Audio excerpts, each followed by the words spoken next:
नमस्कार दोस्तों, आज हम एक नया टॉपिक शुरू करने जा रहे हैं, रैखिक प्रोग्रामर। तो आइए इसे शुरू करते हैं। विद्यार्थियों, आपने 10वीं क्लास के अंदर रैखिक समीकरण पढ़ी थी। रैखिक समीकरण। फिर 11वीं क्लास के अंदर रैखिक असमीका पढ़ी थी। रैखिक असमीका, ठीक है। और अब हम 12वीं क्लास के अंदर रैखिक प्रोग्रामन पढ़ेंगे। एक दूसरे से रिलेटेड ही है ये सभी। रैखिक समीकरण का जो मानक रूप था ax प्लस by बराबर c, ठीक है। यहाँ बराबर का सिंबल आता था। और जब हमने 11वीं क्लास में रैखिक असमीका पढ़ी थी तो उसका मानक रूप है वो 4 तरह के थे। ax plus by greater than and equal to C, okay.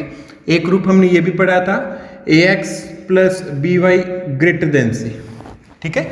इसके अलावा 2 रूप और भी थे। कौन कौन से?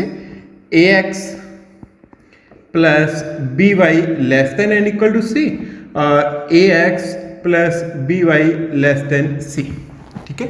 समीकरण और असमीका में अंतर था। समीकरण में तो बराबर का सिंबल आता है और असमीका में greater than and equal to या फिर ग्रेटर देन का, इसके अलावा less than and equal to और लेस देन का ये सिंबल आते हैं, ठीक है। ये हमने 11th क्लास में पढ़े थे। अगर हमने इनका ग्राफ भी प्लॉट किया था, फिर उसके बाद में क्षेत्र भी बताया था। अगर आपने ये अच्छे से नहीं पढ़ी हो कि 11वीं क्लास में, कोई बात नहीं, कोई फिक्र की बात नहीं है।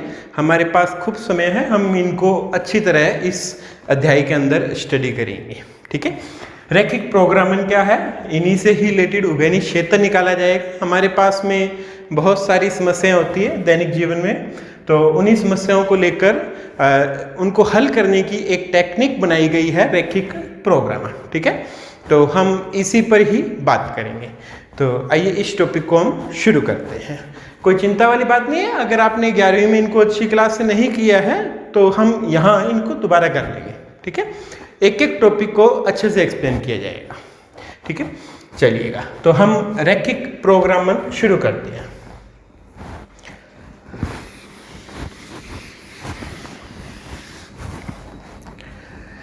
रैखिक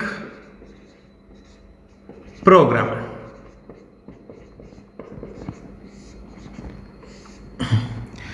अब देखिएगा बच्चों, हर व्यक्ति ये चाहता है कि उसके पास जितने भी उपलब्ध साधन हैं उन साधनों की सहायता से वो मैक्सिमम दे सके अपना मैक्सिमम, चाहे वो प्रॉफिट हो, ठीक है ना, या कुछ और हो। मैं आपको एक उदाहरण देता हूँ, ठीक है। मान लीजिएगा एक मैन्युफैक्चरिंग कंपनी है और वो 2 तरह के प्रोडक्ट बनाती है। मान लीजिएगा एक तो प्रोडक्ट बनाती है वो A और एक प्रोडक्ट बनाती है B, ठीक है। ये 2 तरह के प्रोडक्ट बनाती है। 2 प्रोडक्ट कोई भी हो सकते हैं, चाहे 2 खिलौने भी हो सकते हैं, ठीक है। A प्रकार का खिलौना, B प्रकार का खिलौना, या हम मान लेते हैं ये 2 तरह के फर्नीचर बनाती है, ठीक है। एक A तरह का फर्नीचर है और ये दूसरा B तरह का फर्नीचर है, ठीक है। हम कुछ भी मान लेते हैं इनमें, ओके। अब वो मैन्युफैक्चरिंग कंपनी क्या करती है कि A तरह का प्रोडक्ट और B तरह का प्रोडक्ट बनाने के लिए दोनों पर 2 मशीनों से काम होता है, ओके। एक मशीन है वो M1 सपोज कर लेते हैं और दूसरी मशीन है M2, ठीक है।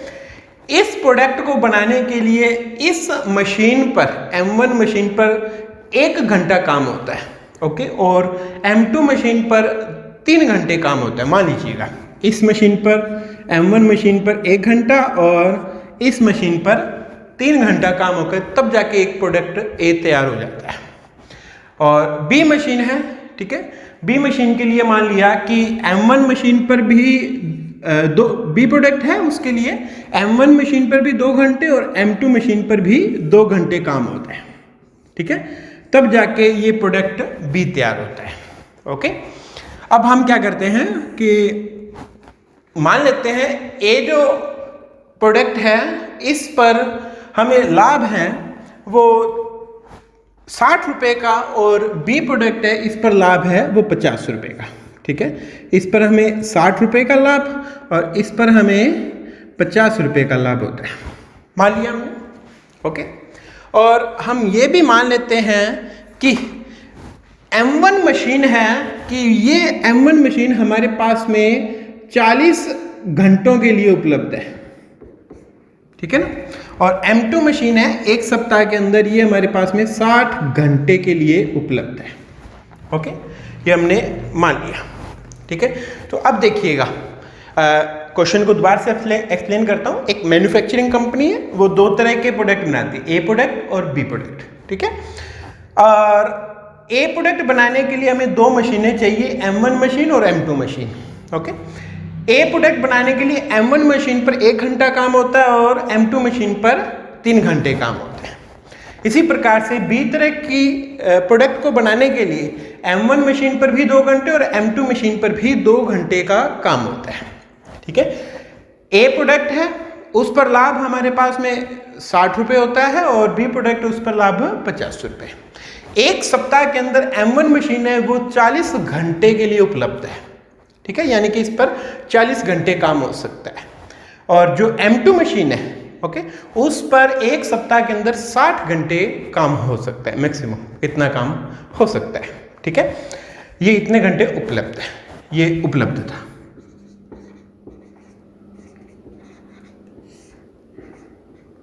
ठीक है, ये मशीनों की उपलब्धता और ये लाभ हो गया, ठीक है। अब आप देखिएगा ये समस्या, इस समस्या का आप डायरेक्ट बता सकते हैं कि कितने तो ए तरह के प्रोडक्ट बनाए जाए और कितने बी तरह के प्रोडक्ट नहीं। अगर नहीं बता सकते ना, तो हमें एक ऐसी टेक्निक की आवश्यकता पड़ेगी कि हम इसे हल करके अपना लाभ है वो मैक्सिमम कर सके, ठीक है। इसी की आवश्यकता, इसी प्रकार की समस्याओं को हल करने के लिए हमने रैखिक प्रोग्रामन का विकास किया। तो रैखिक प्रोग्रामन है क्या आखिर? रैखिक प्रोग्रामन क्या करता है कि उपलब्ध सीमित साधन, ये M1 मशीन और M2 मशीन हमारे पास में सीमित समय के लिए उपलब्ध थी, ठीक है। और उपलब्ध सीमित साधनों की सहायता से परस्पर क्रियाकलापों ए और बी में हम आवंटन इस प्रकार से करेंगे कि हमारा जो लाभ है मैक्सिमम हो जाए, ठीक है। तो रैखिक प्रोग्रामिंग एक ऐसी टेक्निक है जिसकी सहायता से उपलब्ध सीमित साधनों में अगर रैखिक संबंध हो तो अपना जो उद्देश्य फलन है वो मैक्सिमम किया जा सकता है या मिनिमम किया जा सकता है, अर्थात उसे इष्टतम किया जा सकता है, ठीक है। मैक्सिमम हो या मिनिमम हो, हम उसे इष्टतम कर सकते हैं। जैसे यहाँ लाभ है, हम लाभ को मैक्सिमम करना चाहेंगे, ठीक है। इसी प्रकार से कहीं कहीं व्यय की बात आती है, ठीक है ना, तो हम उससे खर्च को, व्यय को मिनिमम कर देंगे, ठीक है। तो इस प्रकार की समस्याओं को हल करने के लिए रैखिक प्रोग्रामन टेक्निक की आवश्यकता है, ठीक है। तो रैखिक प्रोग्रामन क्या है, मैं इसकी परिभाषा लिख देता हूं। तो रैखिक प्रोग्रामन क्या है? रैखिक प्रोग्रामन एक ऐसी टेक्निक है, एक ऐसी प्रविधि है जो उपलब्ध सीमित साधनों का, ठीक है, परस्पर प्रतिस्पर्धी क्रियाकलापों में अनुकूलतम प्रकार से आवंटन करने के लिए प्रयुक्त की जाती है, ठीक है। जबकि प्रयुक्त चरों के अंदर कैसा संबंध होना चाहिए?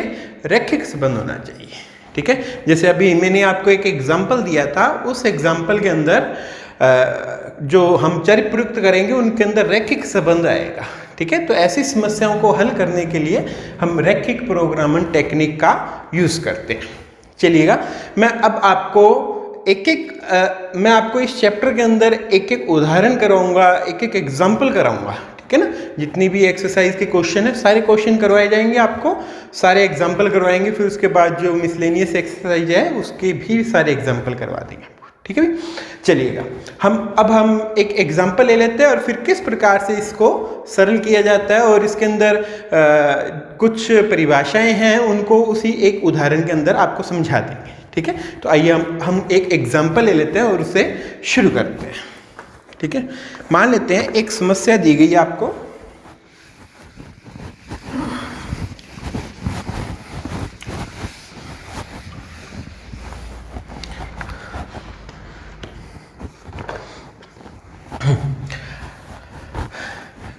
हमने एक उदाहरण ले लिया, ठीक है। उदाहरण में कहता है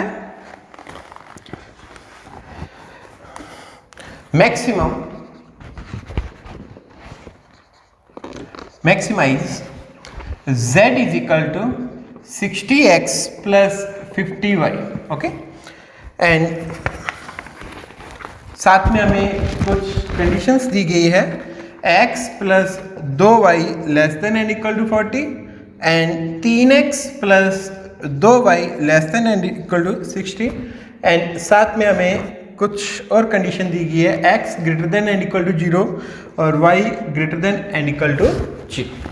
चलिएगा, ये एक समस्या है, इस समस्या में हम कुछ चीज़ों के बारे में जानेंगे। ठीक है, तो सबसे पहले मैं कुछ स्टेप लिखता हूँ। एक तो है निर्णायक चर, ठीक है, फिर उसके बाद में आता है उद्देश्य फलन, ठीक है, फिर उसके बाद में आता है व्यवरोध जिसे हम कंस्ट्रेंट्स भी कहते हैं, ठीक है, फिर आता है ऋणेतर व्यवरोध, ठीक है। तो ये 4 प्रकार की चीजें एक रैखिक प्रोग्रामन समस्या में होती है। यहां मैंने एक रैखिक प्रोग्रामन समस्या का गणितीय रूप लिखा है, ठीक है। 15.1 के अंदर आपको मैथमेटिकल फॉर्म यानी कि गणितीय रूप मिलेगा इस प्रकार का, और 15.2 के अंदर आपको प्रत्येक क्वेश्चन है वो शब्दों में लिखा हुआ मिलेगा, फिर हम उसे गणितीय रूप में बदलेंगे और फिर उसके बाद में उसका सॉल्यूशंस करेंगे, ठीक है। तो सबसे पहले तो मैं आपको इन 4 चीज़ों के बारे में एक्सप्लेन कर देता हूँ, ठीक है। निर्णायक, जैसे देखिएगा हमारा यहाँ ये हमें दिया गया maximize z is equal to 60x plus 50y, ठीक है ना, यानी कि x और y जो यहाँ चर प्रयुक्त किए गए हैं, x और y की वैल्यू पर ही इस z की वैल्यू निर्भर करती है, ठीक है।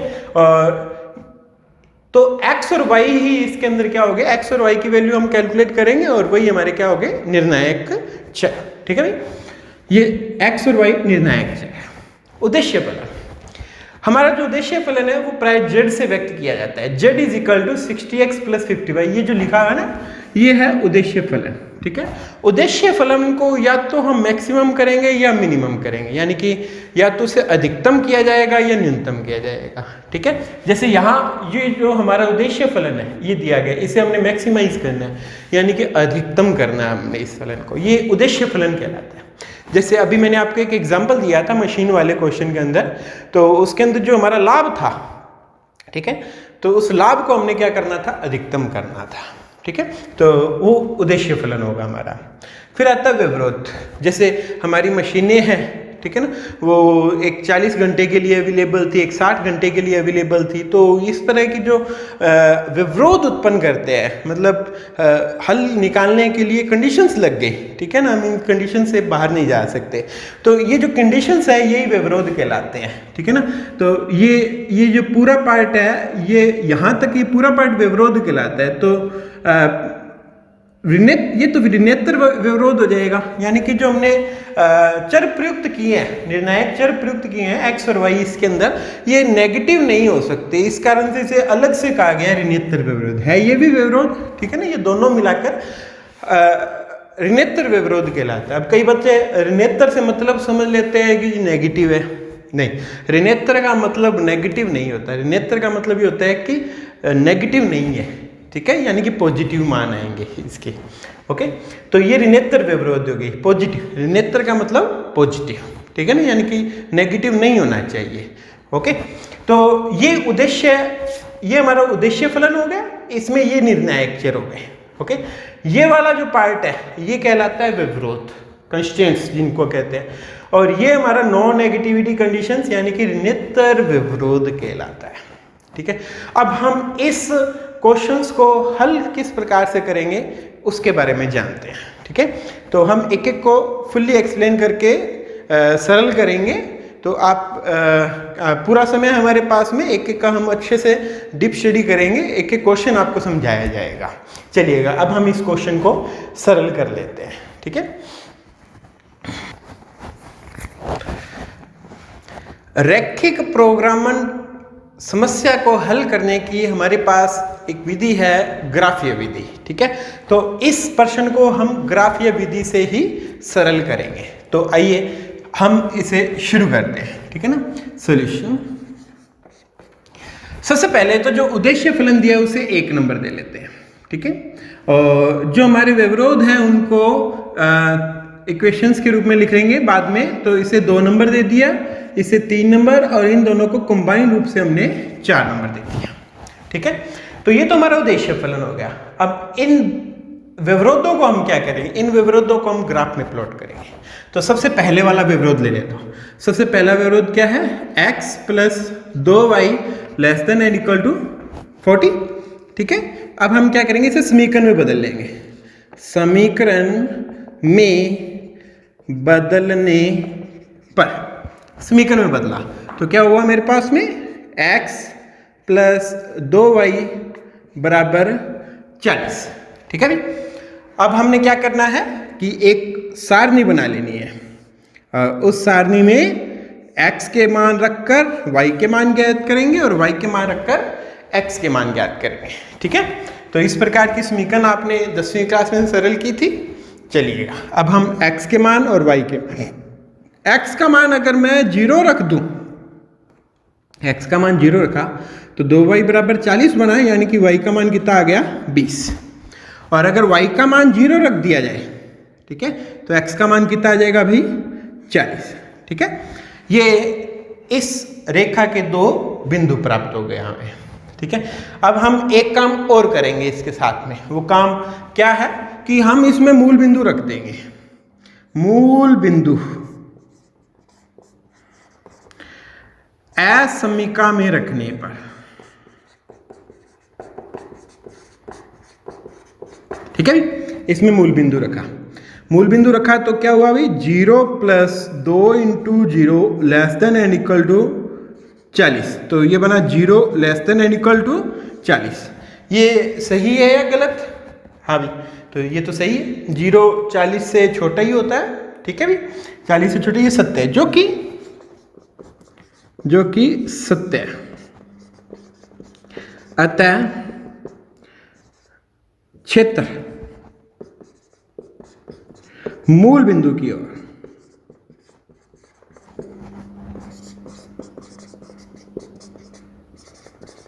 ठीक है भाई।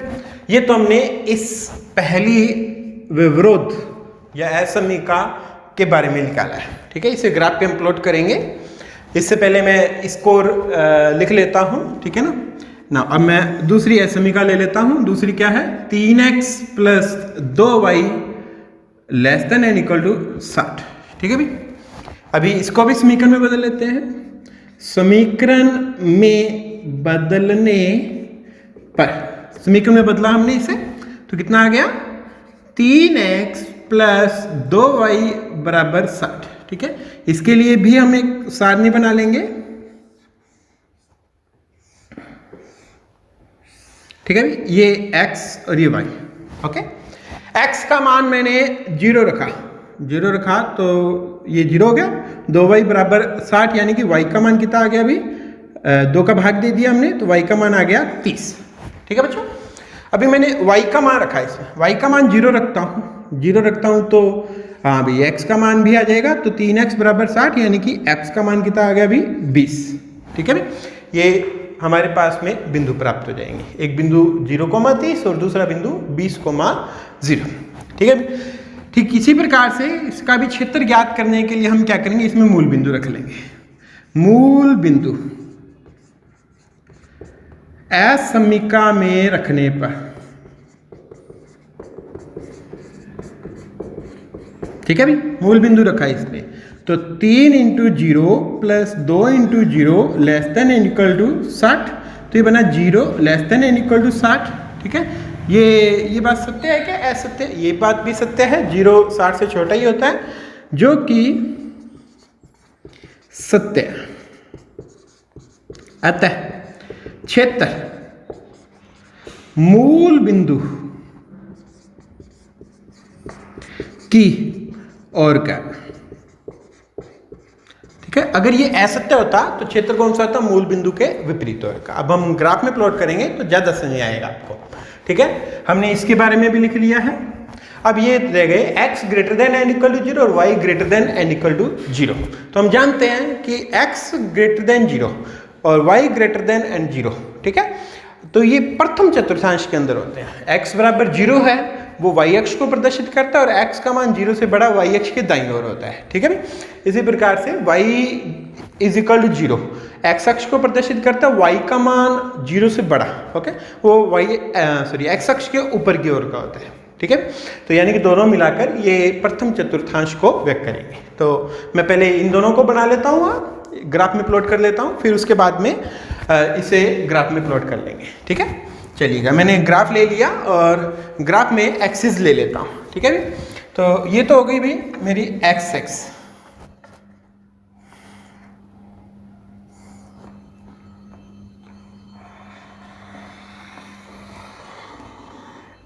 हाँ, ये एक्स एक्सिस बना ली मैंने और ये हो गई वाई एक्स।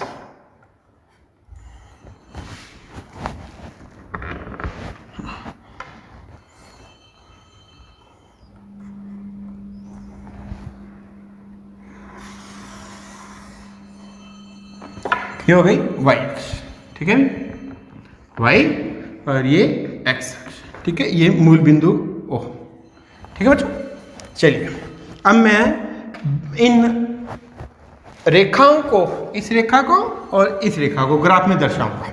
उसके लिए बिंदु दर्शाता हूँ। तो 0,20 और 40,0 और यहाँ है 0,30 और 20,0, ठीक है। तो इन बिंदुओं को दर्शाने के लिए मुझे पैमाना लेना होगा। तो मैं पैमाना 10-10 का ले लेता हूँ दोनों ही अक्षों पर, ठीक है।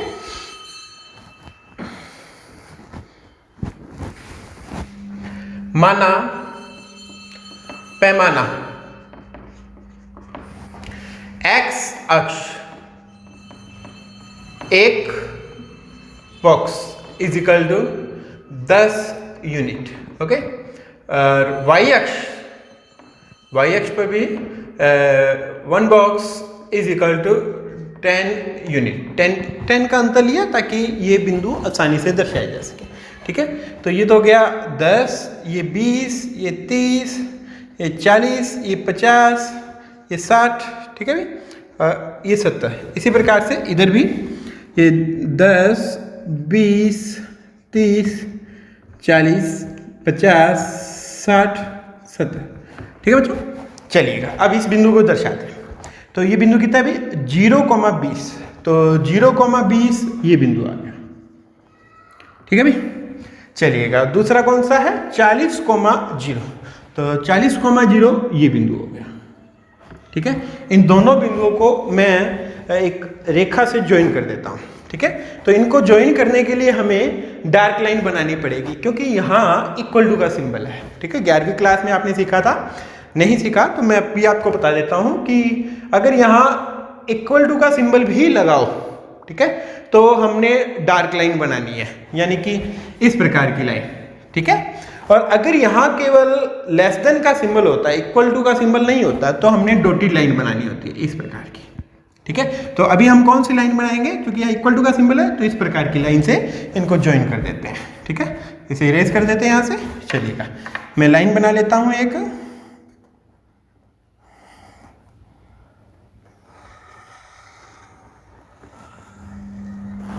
ओके। ये हमने लाइन बना ली, ठीक है। इस लाइन के दोनों ओर तीर के निशान लगा दिए, ठीक है। तो ये वाली कौन सी रेखा है, ये वाली थी, ठीक है। तो इसको लिख लेते हैं अपन x plus 2y less than and equal to 40, ठीक है। हमने इसे ग्राफ में दर्शा दिया। अब देखो एक असममिका हमेशा एक क्षेत्र को व्यक्त करती है। इस रेखा के चाहे इस ओर का क्षेत्र भी हो सकता है, इस ओर का भी। अभी कौन सा क्षेत्र है वो निकालने के लिए हमने मूल बिंदु रखा था इसमें, ठीक है। तो मूल बिंदु जब हमने इसमें रखा तो हमने देखा कि मूल बिंदु से सेटिस्फाई कर रहा था, संतुष्ट कर रहा था, यानी कि इस रेखा के मूल बिंदु की ओर का क्षेत्र, यानी कि इससे इधर का क्षेत्र, ठीक है, इस रेखा से इस ओर का, ओके, इस रेखा से इस ओर का रहता है, ठीक है। हमने इसको प्लॉट कर लिया, अब हम इसको प्लॉट करते हैं, ओके। तो देखिएगा बच्चों, तो बिंदु कौन सा है, इसके लिए 0,30, तो 0,30 ये बिंदु हो गया, ठीक है। और दूसरा बिंदु कौन सा है 20,0, ओके। तो 20,0 बिंदु ये हो गया, ठीक है। इन दोनों बिंदुओं को भी मैं ज्वाइन कर देता हूं, ठीक है। तो ये देखिएगा इन दोनों बिंदुओं को मैंने ज्वाइन किया है।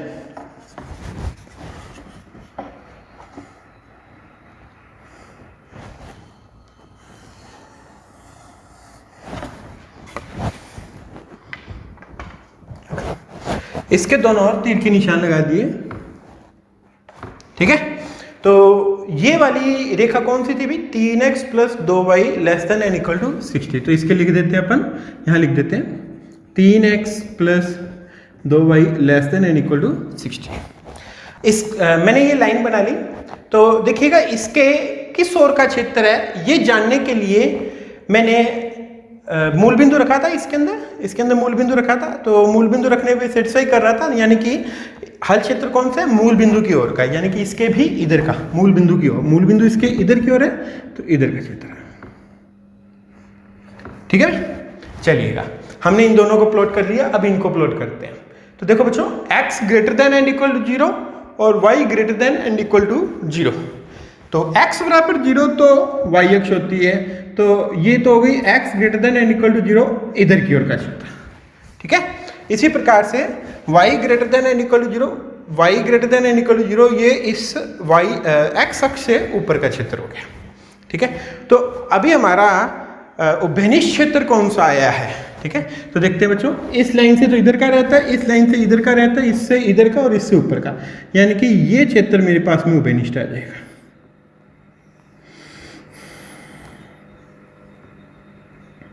ठीक है भाई। चलिएगा, तो इन विवरोधों से जो हमारे पास में उभयनिष्ठ क्षेत्र आया है उसी क्षेत्र को हम सुसंगत हल क्षेत्र कहते हैं। तो ये कौन सा क्षेत्र है भाई? सुसंगत हल क्षेत्र। सुसंगत हल क्षेत्र की क्या परिभाषा है? रैखिक प्रोग्रामन समस्या में विवरोधों को, सभी विवरोधों को संतुष्ट करने वाला क्षेत्र सुसंगत हल क्षेत्र कहलाता है। तो ये जो सारे विवरोधों को सेटिस्फाई कर रहा है, इससे नीचे की ओर, इससे इधर की ओर, इससे ऊपर की ओर और इससे इधर की ओर, ठीक है। ये जो क्षेत्र है ये सुसंगत हल क्षेत्र कहलाता है, ठीक है। मैं 4 चीजें लिख रहा हूं। एक तो सुसंगत हल क्षेत्र, ठीक है। दूसरा पॉइंट कोणीय बिंदु, ठीक है। तीसरा इष्टतम हल, ठीक है भाई। तो सुसंगत हल क्षेत्र के बारे में मैंने आपको बताया कि ऐसा क्षेत्र जो रैखिक प्रोग्रामन समस्या के सभी विवरोधों को संतुष्ट करता हो, ठीक है, वो क्षेत्र सुसंगत हल क्षेत्र कहलाता है, ठीक है। हमें परिभाषा से कोई मतलब नहीं, लेकिन हमें इस बात को जानना आवश्यक था, ठीक है। सुसंगत हल क्षेत्र। अब आते हैं कोणीय बिंदु। कोणीय बिंदु कौन से होंगे भी? ये जो सुसंगत हल क्षेत्र के कोणीय कोण, जहां कोण बनता, ठीक है ना, जैसे ये बिंदु, ये बिंदु, ये बिंदु, ये बिंदु, ठीक है, ये सुसंगत हल क्षेत्र के कोणीय बिंदु है, ठीक है बच्चों। सुसंगत हल क्षेत्र के कोणीय बिंदु है। तो इन्हीं बिंदुओं पर हम उद्देश्य फलन का मान ज्ञात करेंगे। तो आइए मैं इसे यहां से इरेज कर देता हूं और आगे का प्रोसेस करता हूं।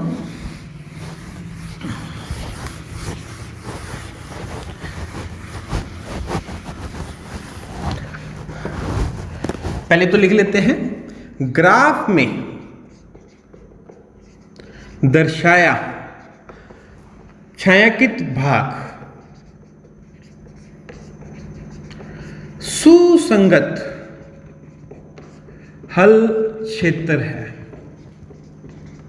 ठीक है भाई। जो जिसके कोणीय बिंदु, कोणीय बिंदु कौन कौन से? ये बिंदु तो O बिंदु हो गया 0,0, ये बिंदु A बिंदु, ठीक है, ये B और ये बिंदु हमने मान लिया C, ठीक है। C के A के निर्देशांक हो गए 20,0, ठीक है। B बिंदु के निर्देशांक निकाल लेंगे, C बिंदु के निर्देशांक हो गए 0,20, ठीक है भाई। तो B बिंदु के निर्देशांक निकाल लेते हैं। अभी B के निर्देशांक कैसे निकालेंगे? B है इस रेखा और इस रेखा का प्रतिच्छेदन है, तो x प्लस 2y बराबर 40 और दूसरी दे रखी है हमें 3x प्लस 2y बराबर 60, ठीक है ना। हमने घटा दिया, ये माइनस, ये भी माइनस, ये भी माइनस, ये कैंसिल हो गए, ये बने माइनस का 2x बराबर माइनस का 20। तो x का मान कितना आ गया बच्चों? x का मान आ गया 10। ठीक है, x का मान हमने इसमें रख लिया 10। ठीक है, 10 प्लस 2y बराबर 40। तो 2x बराबर कितना आ गया 30, सॉरी y 2y बराबर 30। तो y का मान कितना आ गया हमारे पास में 15। ठीक है, हमारे ग्राफ में भी ये 10,15 पर ही कट हो रहा है। ठीक है ना, यहाँ बॉक्स बड़े थे तो एग्जैक्ट पॉइंट निकालने के लिए मैंने इसे इस प्रकार से सरल कर लिया।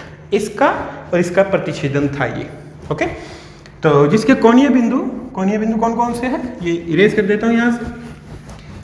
ओ बिंदु 0,0, फिर ए बिंदु 20,0 और फिर उसके बाद में बी बिंदु कितना है 10,15 और फिर सी बिंदु, ठीक है, 0,20 है।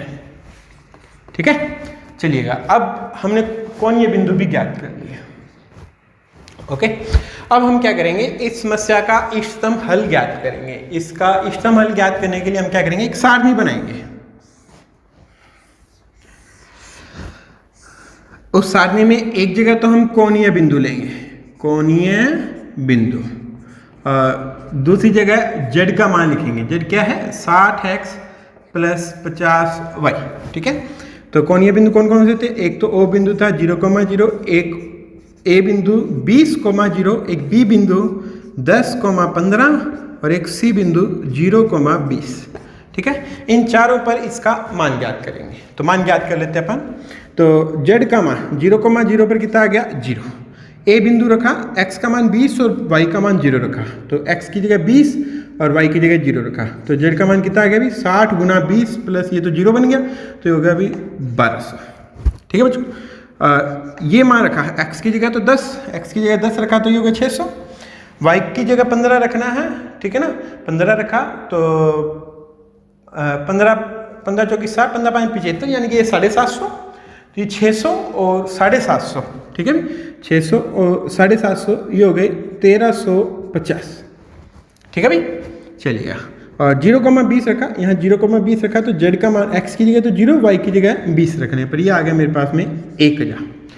अब हमने उद्देश्य फलन में देखना है कि हमारा उद्देश्य फलन मैक्सिमम का है या मिनिमम का। तो हम देखते हैं कि यहाँ उद्देश्य फलन हमें मैक्सिमाइज का दिया हुआ है। ठीक है, तो हम इनमें से मैक्सिमम या मिनिमम वैल्यू छांट लेंगे। अगर मैक्सिमम का है तो ये हमारा मैक्सिमम वैल्यू आ गई, ये हमारा रिजल्ट आ जाता है इससे।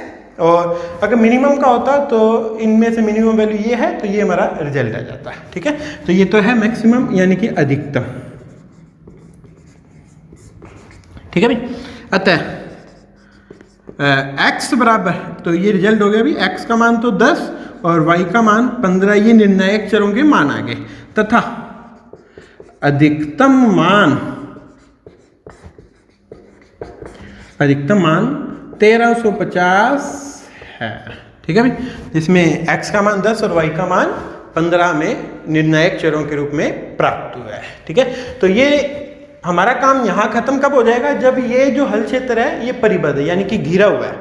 अभी हम इस प्रकार की समस्याओं को हल करेंगे जिसमें हमारा सुसंगत हल जो क्षेत्र है ना वो अपरिबद्ध होगा यानी कि खुला होगा। ठीक है, ये तो क्लोज्ड हो गया।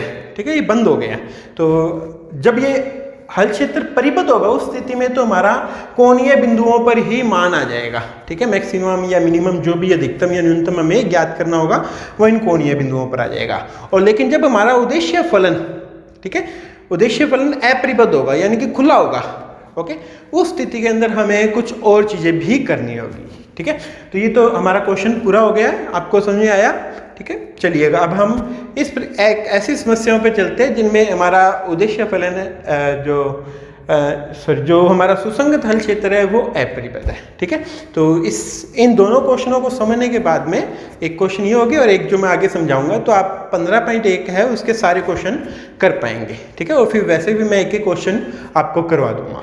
ओके बच्चों, चलिएगा अब हम दूसरे क्वेश्चन पे चलते हैं। अब हम एक दूसरी समस्या हल करते हैं जिसमें हमें कहा गया है निम्न रैखिक प्रोग्रामर समस्या को आलेखी विधि से हल कीजिए, और जिसमें उद्देश्य फलन दिया गया है अधिकतम z बराबर y प्लस 3/4x और विरोध दिए गए x minus y greater than and equal to 0 और माइनस एक्स बटे 2 plus y less than and equal to 1, ठीक है। तो साथ में दिया गया है x greater than and equal to 0 और y greater than and equal to 0, ठीक है। तो अब हम इस समस्या को सॉल्व करते हैं। तो ये तुम्हारा उद्देश्य फलन 1 नंबर, ये 2 नंबर, 3 नंबर और ये कंबाइन रूप से 4, ठीक है ना। अब हम क्या करेंगे, x minus y greater than and equal to 0 इसे ग्राफ में प्लॉट करेंगे, ठीक है। तो ग्राफ में प्लॉट करने के लिए पहले इसे समीकरण में बदल लेते हैं। समीकरण में बदलने पर समीकरण में बदल लिया तो x बराबर कितना हो गया अभी y, ठीक है भाई। तो x minus y is equal to 0, तो ये आ गया x, ये हो गया मेरे पास में x माइनस वाई बराबर 0 या फिर x बराबर y, ठीक है। या हमने एक टेबल बना ली और इस टेबल के अंदर x और y के वैल्यूज निकाल लेंगे, x के मान y के मान, ठीक है भाई। x का मान 0 रखा, y का मान भी 0 आ जाएगा और x का मान 1 रखा तो y का मान भी 1 आ गया, ठीक है बच्चों। चलिएगा मैं इसे ग्राफ में दर्शा लूँगा। एक चीज़ और, मैंने चूंकि मैं जानता हूँ कि असमिका होती है वो एक क्षेत्र को व्यक्त करती है, ठीक है भाई। तो मूल बिंदु से हम ज़्यादातर क्षेत्र ज्ञात करते हैं। तो अगर मैं मूल बिंदु रखता हूँ इसके अंदर, तो मूल बिंदु रखिए, क्या बनेगा 0 minus 0 greater than and equal to 0, 0 greater than and equal to 0। हम क्षेत्र को नहीं बता पाएंगे कौन सा क्षेत्र है, ठीक है। अगर ऐसी सिचुएशन आ जाती है, ठीक है, तो हम क्षेत्र नहीं बता पाएंगे मूल बिंदु की हेल्प से। तो हमें क्या करना पड़ेगा, कोई और बिंदु लेना पड़ेगा, कोई ऐसा बिंदु लेंगे हम जो इसको संतुष्ट करता है या नहीं करता, वो तो रखने के बाद पता चलेगा, जो इस रेखा पर नहीं होगा, ठीक है, जो इस रेखा पर न हो। हम ऐसा बिंदु ले लेंगे, कोई भी ले सकते अपन। जैसे मैं 1,0 बिंदु ले लेता हूँ, 1,0, ठीक है ना। तो 1,0 इसमें रखा, x की जगह 1 और y की जगह 0 रखा, ठीक है। मैं देखता हूँ कि ये आ जाएगा मेरे पास में 1 minus 0 greater than and equal to 0, 1 greater than and equal 0, यानी कि ये सत्य है, यानी कि ये बिंदु जिस ओर है ना रेखा के, उस ओर का क्षेत्र होगा, ठीक है ना। तो हम रखते हैं 1,0 असमिका में रखने पर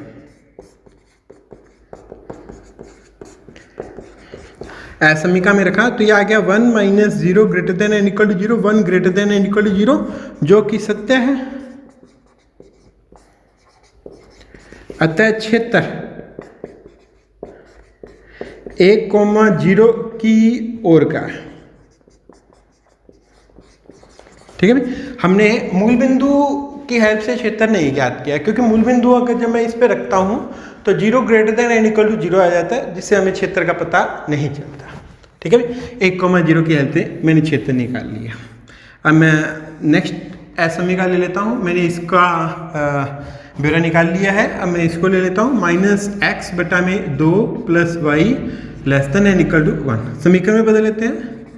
समीकरण में बदलने पर समीकरण में बदला तो माइनस का x बटा में 2 plus y is equal to 1, ठीक है। इसके लिए भी हमने सारणी बना ली, x का मान y का मान, ठीक है भाई। x का मान 0 रखा, ठीक है, तो y का मान कितना आ गया 1, और y का मान 0 रखा, y का मान 0 रखा तो x का मान कितना आ जाएगा अभी -2, ठीक है भाई। तो अभी क्या करते हैं, मूल बिंदु रखते हैं। मूल बिंदु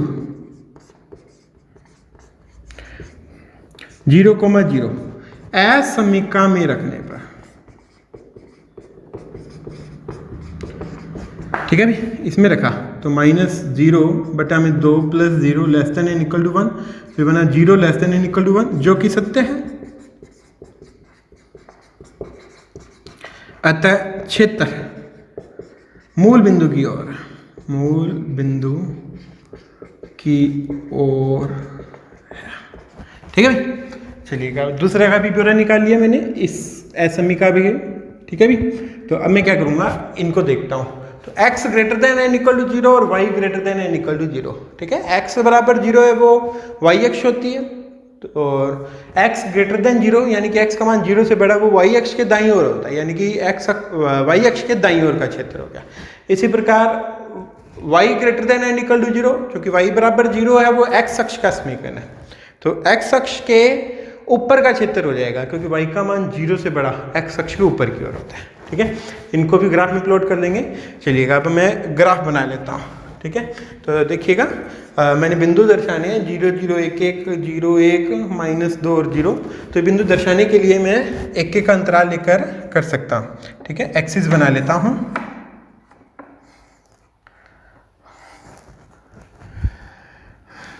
ये y अक्ष हो गई, ये x अक्ष।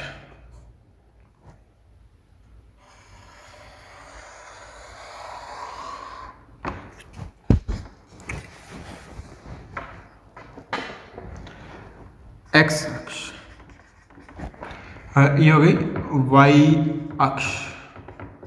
ठीक है, हाँ अंतराल एक एक का ले लेता हूं, माना पैमाना x अक्ष 1 सेंटीमीटर बराबर 1 इकाई। 1 सेंटीमीटर नहीं बॉक्स, क्योंकि यहाँ 1 सेंटीमीटर नहीं है ये। ठीक है, 1 बॉक्स लिख लेते हैं। ठीक है, y अक्ष 1 बॉक्स इज इक्वल टू 1 इकाई या 1 यूनिट। ठीक है,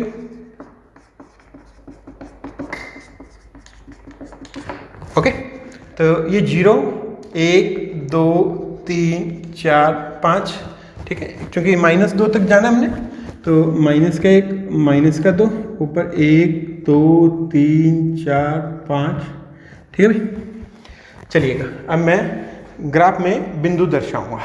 ठीक है, तो बिंदु दर्शाता हूं। सबसे पहले तो 0 0 0 तो ये बिंदु हो गया।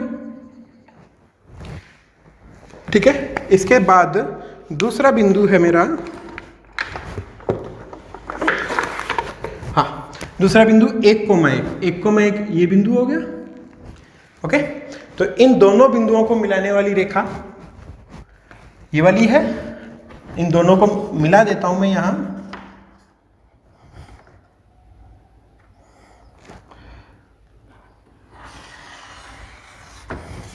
ये रेखा इन दोनों को मिलाने वाली। ठीक है भाई, तो इस रेखा के बारे में लिख लेते हैं। कौन सी अभी, x - y > 0। चलो देखिएगा, हम मूल बिंदु से गुजर रही थी, तो मूल बिंदु से हमने क्षेत्र निकालने के बजाय 1,0 से निकाला। तो 1,0 ये बिंदु है, और ये बिंदु इसे सेटिस्फाई कर रहा था। तो इस रेखा से 1,0 की ओर का क्षेत्र, यानी कि इधर का क्षेत्र आ जाएगा। ठीक है, चलो अगला इसको हमने दर्शा लिया। अब इसको दर्शाते हैं। तो एक तो आया 0,1 बिंदु, 0,1 बिंदु ये हो गया, और -2,0 ये बिंदु। ठीक है, इन दोनों बिंदुओं को अपन ज्वाइन कर लेते हैं। तो ये दोनों बिंदुओं को ज्वाइन किया मैंने।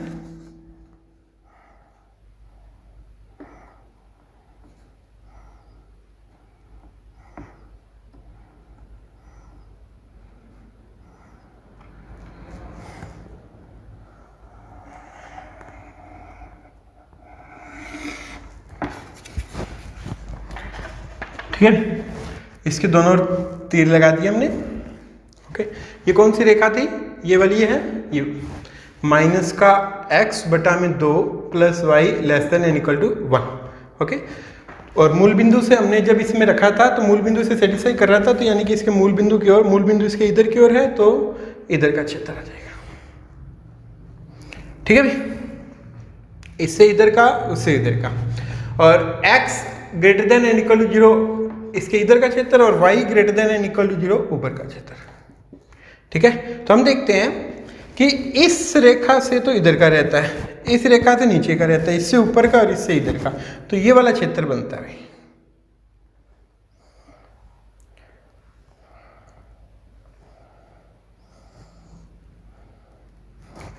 ठीक है, ये क्षेत्र इधर से खुला है। ओके, तो यहां हमारे पास सुसंगत हल क्षेत्र है, वो अपरिबद्ध प्राप्त हुआ है। ठीक है, हम इसके कोणीय बिंदु निकाल लेते हैं। इसके कोणीय बिंदु, एक तो ये बिंदु है, और ये बिंदु 2,2। ओके, 2,2 है, वो दोनों को सेटिस्फाई कर रहा है, इसको भी सेटिस्फाई कर रहा है और इसको भी। और एक कोणीय बिंदु इसका ये वाला आएगा। ठीक है भाई, ये 0,0 एक कोणीय बिंदु आ गए। तो मैं इसे यहाँ से इरेज कर देता हूँ और आगे की कार्यवाही करता हूँ।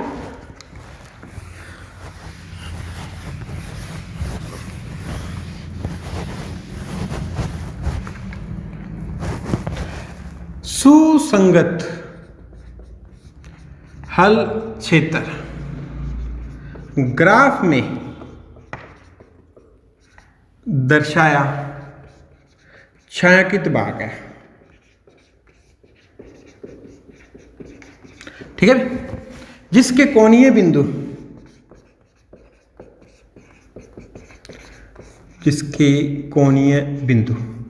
एक तो ये मूल बिंदु हो गया और एक ये बिंदु नाम दे देते हैं इसे ए। ये दो ही बिंदु आते हैं इसके कोणीय, एक तो O 0,0 और एक A 2,2 है।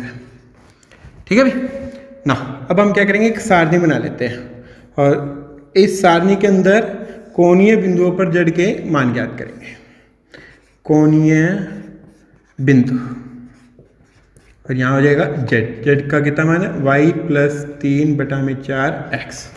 ओके, कोणीय बिंदु एक तो O 0,0 और एक A 2,2।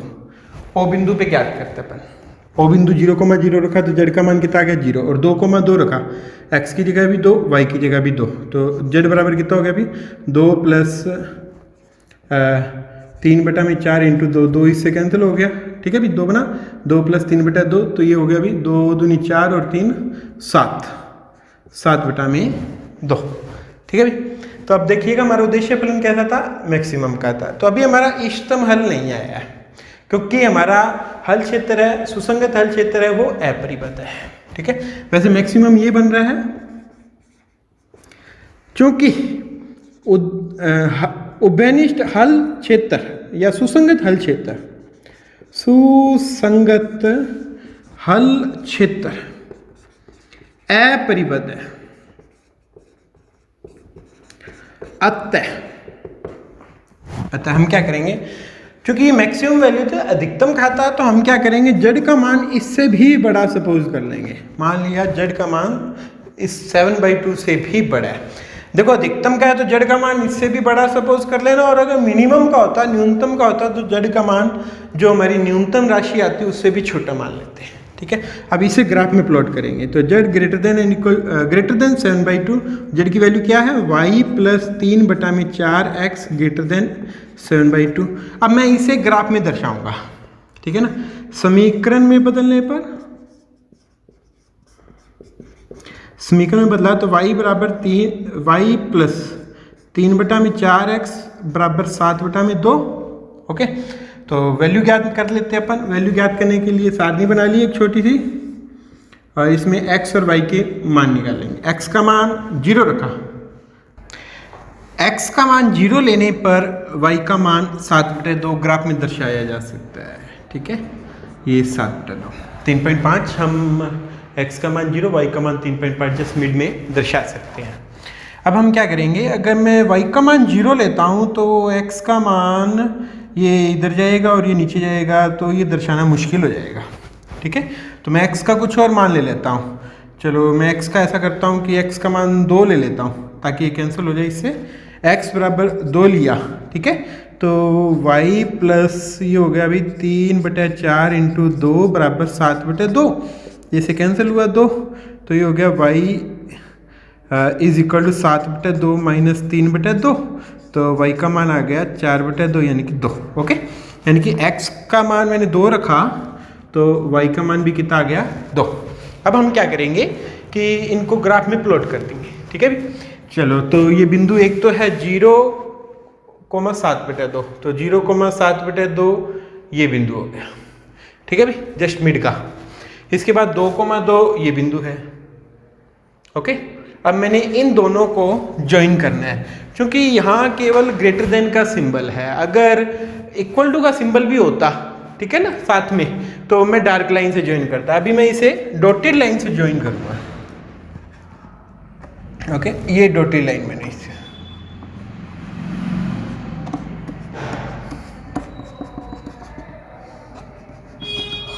हाँ, ये कौन सी लाइन हो गई, ये हो गई z > 7/2, z > 7/2।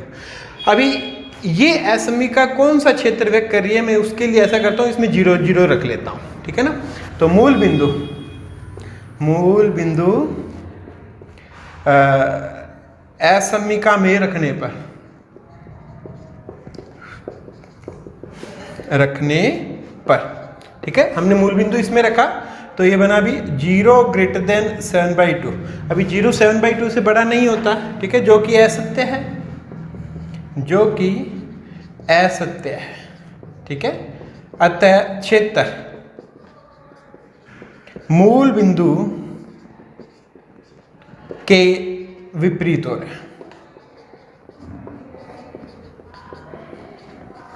ठीक है भाई, यानी कि इस लाइन के मूल बिंदु इधर है तो क्षेत्र वो इधर वाला आ गया।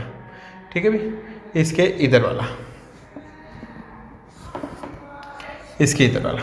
तो देखिएगा बच्चों, अब हमने क्या देखना है कि अगर जो पहले क्षेत्र आया था और जो अब क्षेत्र है अब के, अगर दोनों में कोई उभयनिष्ठ बिंदु आ रहा है तो इसका हल विद्यमान नहीं होगा। और अगर दोनों, जो अब क्षेत्र आया है और जो पहले आ रहा था, दोनों में कोई बिंदु उभयनिष्ठ नहीं है तो जो पहले हमारा हल आ रहा था वही हल होता है। ठीक है, अपरिबद्ध सुसंगत हल क्षेत्र वाली समस्या में यही बात ध्यान में रखनी है। कोणीय बिंदुओं पर मान आए ये जरूरी नहीं है, इसका हमें पता कब चलेगा जब हम इसके आगे का प्रोसेस और करेंगे। ठीक है, अधिकतम की समस्या में तो z का मान जो मैक्सिमम आया उससे भी बड़ा मान लेना है और न्यूनतम की समस्या में z का मान जो न्यूनतम वैल्यू आई है उससे भी छोटा मान लेना है। ठीक है, तो हम देखते हैं कि जो पहले क्षेत्र था, पहले ये इधर वाला क्षेत्र था और अब जो क्षेत्र आया वो इससे इधर वाला आया, तो दोनों में उभयनिष्ठ आ रहे ना, ये जो सारे बिंदु उभयनिष्ठ आएंगे। तो लिखेंगे हम, चूंकि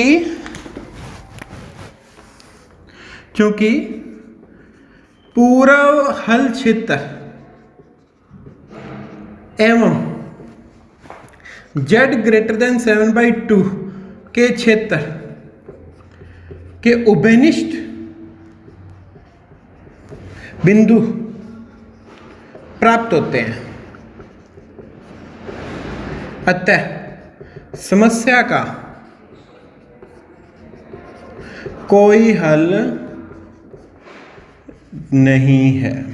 ठीक है भी, बस अपरिबद्ध हल क्षेत्र वाली समस्याओं में इसी बात का ही ध्यान रखना है। ठीक है, हमने क्या करना होगा, जो मैक्सिमम या मिनिमम है, अगर मैक्सिमम है तो z का मान उससे भी बड़ा मान लेना और जो मिनिमम है तो z का मान उससे भी छोटा मानकर उसे प्लॉट करना है और क्षेत्र ज्ञात करना है। जो पूर्व सुसंगत क्षेत्र आया था और जो z ग्रेटर देन 7/2 से जो क्षेत्र आया, अगर दोनों में कोई उभयनिष्ठ बिंदु आ जाए तो इसका कोई भी हल विद्यमान नहीं होगा। ठीक है, तो मैंने आपको 2 एग्जाम्पल इस प्रकार के कराए हैं कि आप 15.1 के समस्त क्वेश्चन कर सकते हैं। बाकी मैं इस प्रत्येक क्वेश्चन है वो आगे सोल्व करके आपको वीडियो प्रोवाइड करा दूंगा। ठीक है, चलो ओके।